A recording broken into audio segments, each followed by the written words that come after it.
আজকে প্রথমবার একটা খাওয়ার ভিডিও নিয়ে এসেছি, কারণ আমি খাওয়ার ভিডিও করতেই পারি না। আমি খেতে এত ভালোবাসি যে খাওয়াতে আমি ভিডিও করতে আমার ইচ্ছা করে না।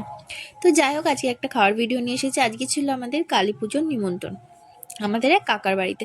তো প্রথমেই দিয়ে দিয়েছে রাধা পল্লবী, আর তার সাথে দিয়েছে টেস্টি টেস্টি চানা মশলা। চানা মশলা আর রাধা পল্লবী কম্বিনেশনটা আমার কাছে বেশ ভালোই লাগে। তোমাদের কার কার ভালো লাগে অবশ্যই জানাবে। তো তারপর দিয়ে দিয়েছে গরম গরম খিচুড়ি। একটু ইগনোর করো, সরি, কারণ আমার প্রচণ্ড কাশি হচ্ছে, কথা বলতেই পারছি না, এডিটিং করতেই পারছি না আমি ভিডিওটা, বারবার কাশি হচ্ছে, তো কাশিটাকে ইগনোর করো তোমরা একটু। তো খিচুড়ির সাথে দিয়ে দিয়েছে একটা সবজি। তো খিচুড়ি আর সবজিটা দারুণ লেগেছিলো খেতে, তো আমার তো ভালোই লেগেছে খেতে। তোমরা কে কে খিচুড়ি খেতে ভালোবাসো অবশ্যই কমেন্টে জানাবে। তো খিচুড়ি আর সবজিটা খাওয়ার পর দিয়ে দিয়েছিল আমাদের জাফরানি পোলাও, আর তার সাথে কাশ্মীরি আলুর দম। জাফরানি পোলাও আর কাশ্মীরি আলুর দমটা খুব সুন্দর হয়েছিল, তো আমার তো ভীষণ ভালো লেগেছে। তারপর দিয়ে দিয়েছিল চাটনি আর পাঁপড়। চাটনি পাঁপড় তো খেতে অনেকেই ভালোবাসে, বাট আমি সবসময় চাটনি খাই না।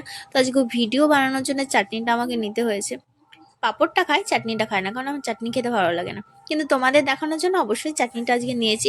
আর চাটনির পরেই ছিল পায়েস। পায়েসও আমি খাই না, কিন্তু আজকে ভিডিওটা করার জন্য আমাকে পায়েসটাও নিতে হয়েছে। তবে নষ্ট করিনি আমি কিছু। ভিডিও ভালো লাগলে তোমরা অবশ্যই কমেন্ট করে জানাবে। টাটা।